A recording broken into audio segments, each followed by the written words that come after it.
Let me ask you something. Do you know what a lie is? A lie? Yeah. What is it? It's when you don't tell the truth and you do something bad. And what happens when you tell a lie? You get in trouble. This is 5-year-old Patrick Morrissey. 5 hours before this footage was recorded, Patrick was at home where he lived with his adoptive parents, Kay and Joe Morrissey. Patrick was lying in bed, his eyes closed, but he was only pretending to sleep. That night, Patrick saw something he should never have seen. I know earlier you said you knew something about some robbers or something? On April 5th, 2010, the Morrissey family's picture-perfect life took a disturbing turn for the worst when 5-year-old Patrick woke up to the sound of his parents screaming. And he put these little time things on my mom and my dad so they couldn't walk. Patrick witnessed the nightmare that will be known as the worst case of home invasion the state of Florida has ever seen. And at only 5 years old, he will become the only person who could save his mom and put an end to the killer's reign of terror. Wow, you're like a hero. My mom said.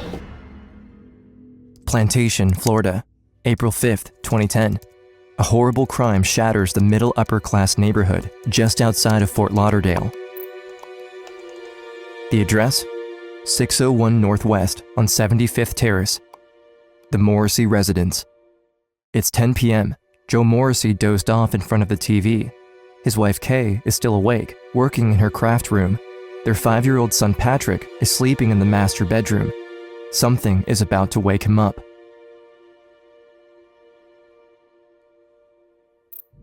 Plantation Police Department, can help you? Requesting a dispatch on a residential fire alarm. The resident's last name? Morrissey, M-O-R... 2 hours later, a little past midnight, Kay's daughter Christina, who lives 10 minutes away, wakes up to her cell phone ringing, unusual for the late hour. I was about to not answer it, and something told me to pick up the phone. On the other end is her mother, but she can barely hear her with all the sirens and chaos. She was just like, "You have to come here, you have to get here right now." As she arrives, the road is blocked off. Christina jumps out of the car and runs down the street, pushing the officers out of the way just to get to her mother. I saw her standing in the middle of the road in her pajamas, completely covered in blood, and I just remember thinking how small she looked and how helpless she looked. Kay is in shock, confused. She cries out the words, "He's gone, he's gone." But Christina has no idea who she means. I thought she was talking about the people who had gotten to the house, and I said, "It's okay, they'll find them." And she goes, No, Joe is gone. They killed him."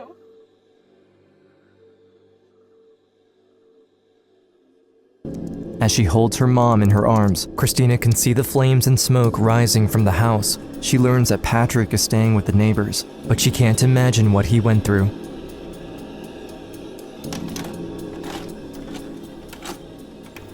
You've been married for how long? 13 years. I'm gonna be 14 this year. While Kay Morrissey is being interrogated, her son Patrick is sitting alone in the next room, waiting for someone to come ask him questions. It might be just easier to start with what happened from the beginning last night. I was in my craft room and the TV was on and I heard a noise like something fall down. I look up, I saw him. As the interrogation progresses, Kay Morrissey's credibility is challenged. The only other eyewitness is brought in for questioning, 5-year-old Patrick. Investigators hope he can prove if his mom is telling the truth.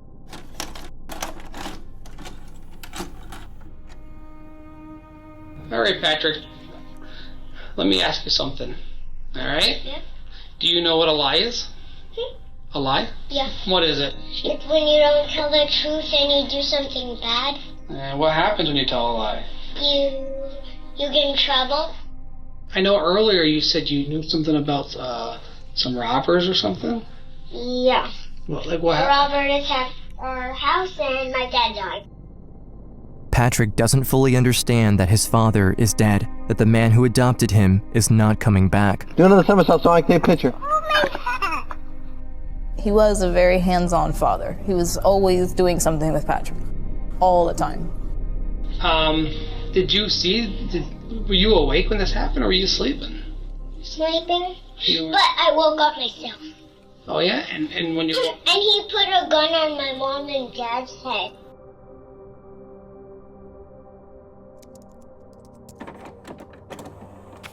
April 6th, less than 24 hours after the crime, Randy Tundidor, a 43-year-old father of 2 boys, is sitting at home watching TV when someone knocks at the door. He opens to find Detective Kendall from the Plantation Police Department. The guy that is renting the townhouse is suing us because he said he slept on the stairs. The man Detective Kendall finds at the townhouse looks frail and ill. He wears an oxygen mask and walks with a limp. He has a history of being a professional tenant. Detective Kendall can tell Mr. Tundidor is not in any condition to have committed the home invasion. It's clear to him this is not the man Kay saw the night before. What's his name? Randy Tundidor. T-U-N-D as in David, I-D-O-R. Without any other lead on finding another suspect, Kendall has to rely on the only information Kay has given them. His interrogation at the Tundidor residence is recorded.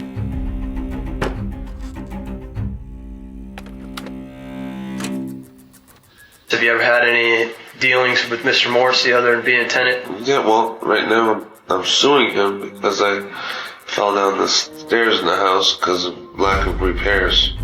He stopped talking to me because of the lawsuit. When I met him, he seemed like a gentleman. What time did you come home last night? I was home most of the night. Did you call anybody? Actually, my son called me. He needed money, but I won't help him. Which son? Randy Jr. First off, he's wanted by the law. Secondly, he's a crack addict. When police learn Randy Tundidor Jr. also has an outstanding warrant for parole violation, they ask his father where they can find him. Okay, Randy. I'm going to read you your rights. Alright, where's the camera, the recorder, where's that? It's being recorded. Okay. Randy Jr. seemed composed, very interested to know what information I had about the case, very willing to talk to me. I don't have no connection with this murder. I don't know who did it. I want to clear my name because I did not commit this murder. The interview goes on for hours, but Detective Kendall is unable to tell if Randy is guilty or not. When Kendall tells him how they linked him to the crime, he doesn't seem surprised of what his father told them. I did call my dad. You know, he's been a good father. Like, he tries to direct me the right way and I go the wrong way, you know? He's really a good man. He's a very hard worker. He's a stand-up guy. And he would never do nothing like this. Honestly, I think you may be involved in it. Okay. That's why we've got to clear the air. And I understand. You know what I mean? Well, then we definitely got to clear that. Yeah. The person of interest in the case of the professor killed is still in police custody tonight. Tundidor's father had little to say outside his shop. He's my son. I love him to death, and I'm going to support him to the end. The investigation is heading into a dead end. Police are unable to put Randy Tundidor Jr. at the crime scene. And what's worse is that according to Kay Morrissey, there was also a second person there that night. It was like a two-way radio, and he would talk back to it. And were there people talking to him on it? He didn't let them. He said, just listen to me, don't talk to me. Police have only one suspect and no motive. And the more time passes, the more the chances of finding out what happened decreases. Without any further evidence, Joe Morrissey's murder would remain unsolved. April 14th, the funeral is held on a Wednesday morning at the St. Gregory Great Catholic Church. My mom, she did not want his memory to be attached to that night. So that was why she insisted on it being a closed casket. I did not want Patrick to see his dad in that condition at all. Patrick had a very difficult time understanding. He thought that he would look at an airplane and says, my dad is on that airplane, he's coming home. That was very hard for me. Literally, my heart was just in pieces. As the days pass, Patrick begins to notice that his dad isn't around anymore. Already at 5 years old, he begins to show signs of PTSD, but no one knows exactly what it is he saw.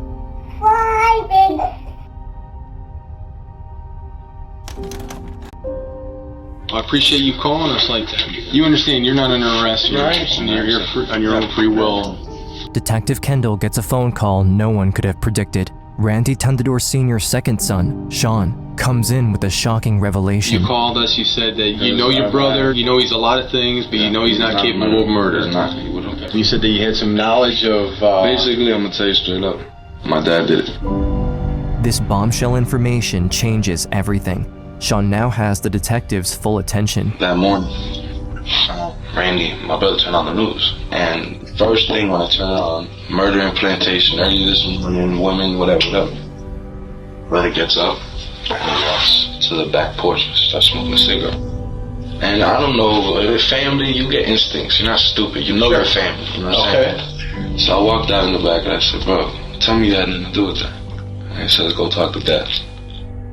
So I walked upstairs. I said, Pa, so you seen the news? He said, you need to shut up. He said, because I'll kill you if I have to.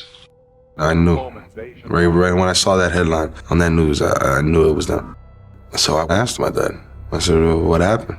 And his words were, a dead man can't evict me. He's been a good father. Like he's really a good man. He's a very hard worker.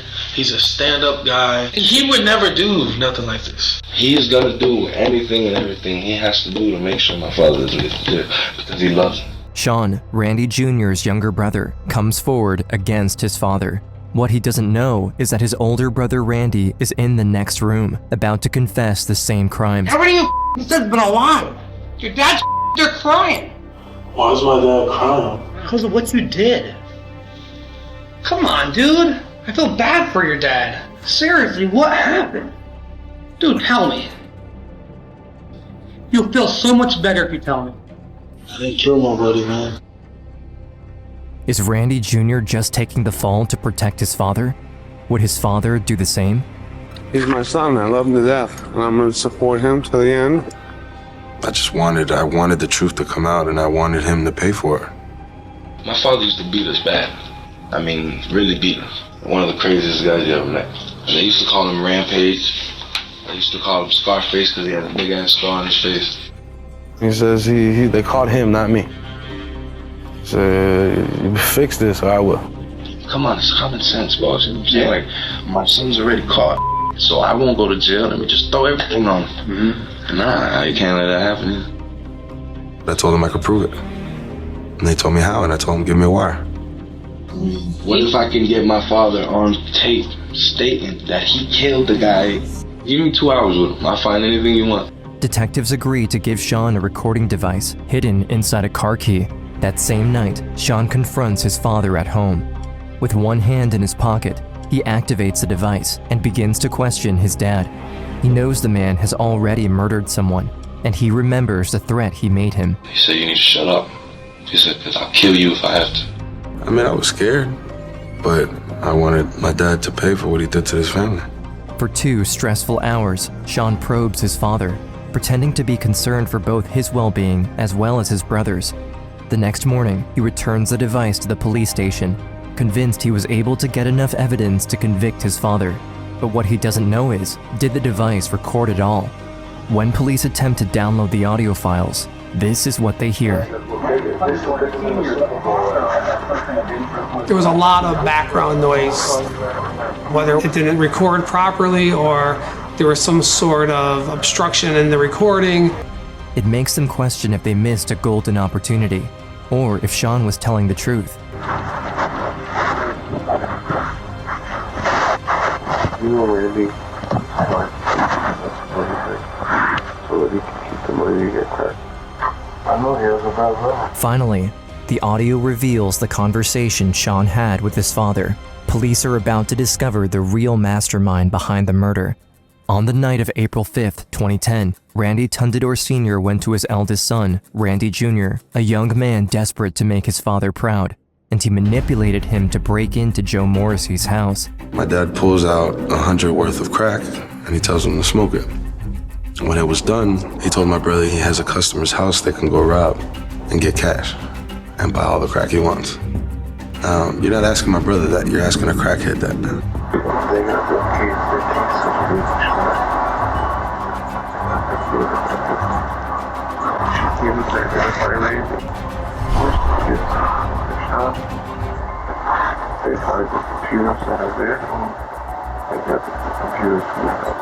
When they search the premises of the shop called Gator Tint, which is owned by Randy Sr., they find more than just the computer from the Morrissey house. Zip ties, recently disposed of in the trash container. Keep that around. To both of you? To me and my husband. An empty box of hunting knives, 2-way radios like the ones the killer used. And his little thing that he kept talking, that kept beeping, and he would talk back to it and Foreign currency bills left in a bucket, the same that was declared stolen at the Morrissey residence. And then he was saying, "Where's the wallet? I want the wallet."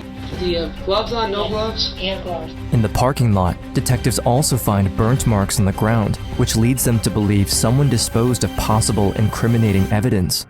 That same day, Randy Tundador Sr. opens his front door to police officers, this time with a warrant for his arrest. Detective Kendall calls Kay to share the news that both Randy Tundador Sr. and his son Randy Jr. are in custody and awaiting trial. I was going to be there for the trials, even if they told me that I really didn't have to be there, I was there. So I wasn't only standing there for Joe, I was also standing there for Patrick. I wanted to see justice. April 2012, the trial begins. The judge and jury are presented with the facts about the case, evidence surrounding the murder of Joseph Morrissey and the attempted murder of his wife and son, but no one knows yet the details of what the family went through. Although Patrick is too young to testify, the jury is shown his interrogation footage. For the first time, Patrick's ordeal is shared with the world. His story begins 2 years earlier, on the night of April 5th. I know earlier you said you knew something about some robbers or something? Yeah. At around 11:30 at night, Patrick is awoken by screaming in the family room. Alone in his parents' bed, he can hear his mom and dad pleading with a stranger. Patrick is terrified. He lays quietly under the covers, while listening attentively to what is happening in the other room. When he hears the front door close, the house falls silent. For what seems like an eternity, Patrick stays quiet, frozen by fear. He lies motionless in the spot his father sleeps in, yet his parents are gone. He doesn't know where. At that point, he said he wanted to go to the ATM to get money out. He goes, "Remember, if you do anything stupid, I have the gun and I have your kid and I have your husband and your kid's with people back there." At home, Patrick hears footsteps outside his window, but doesn't dare look. He hides under the blanket until he hears the front door open again. When he recognizes his parents' voices, he stands up in the bed, ready to run after them.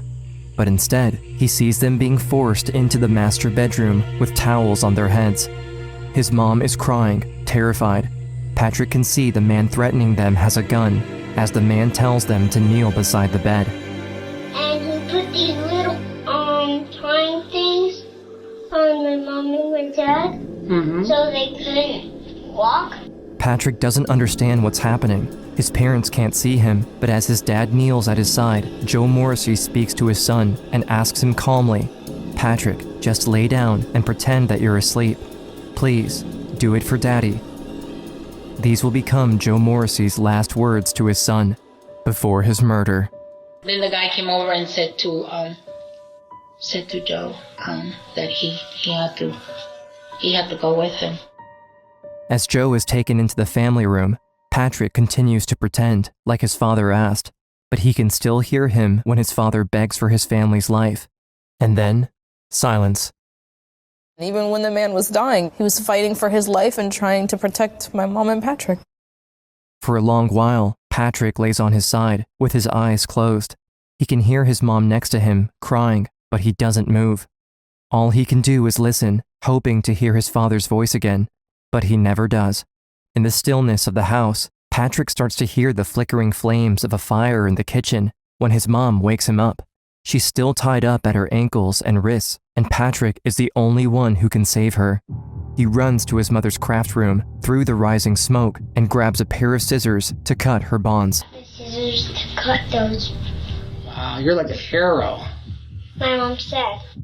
In the courtroom, Patrick's account of what happened to Joe Morrissey and his family has left everyone speechless. The night he lost his father, the loving man who adopted him, Patrick followed in his footsteps and saved his mom's life. He didn't know it back then, but he would have made his father proud. I was like so scared. He never answered me. I kept calling him and he didn't answer me.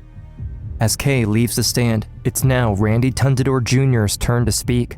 To everyone's surprise, not only does he confess to the crimes, but he also testifies against his own father. The fact that he would sit here and say that it was me and my brother who did this and planned this, I feel like that's wrong. You shouldn't do anything to hurt your kids. I think that father's job is to protect his kids, not to hurt his kids. Randy Tundador Sr. betrayed his own sons to save himself, while Joe Morrissey shielded his family before his death. The verdict is unanimous. Randy Jr. is sentenced to 40 years in prison for his role in Joe Morrissey's death. His father, Randy Sr., is found guilty of 10 felony charges, including arson, armed robbery, kidnapping, attempted murder, and first-degree murder. He is sentenced to death. I remember the bailiff putting the handcuffs after he was found guilty, and the click of those handcuffs is something that I still don't forget. Sean has lost everything, his brother and father, because he chose to do the right thing for Patrick and his mom. But in doing so, he also broke his father's cycle of abuse. I'm proud of Sean. I'm not sure if we would have had Randy Sr. convicted if we didn't have that recording.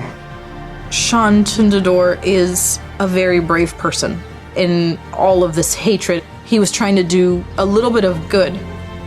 If you think I'm a snitch and I didn't do the right thing, then you're just as bad as the guy that committed them. Their lives are what pays tribute to Joe Morrissey. I definitely feel Patrick is my hero. He not only saved my life, but also helped me save his life. They continue to support each other and will not let a father's sacrifice be forgotten. I wanted other people to see that they can survive.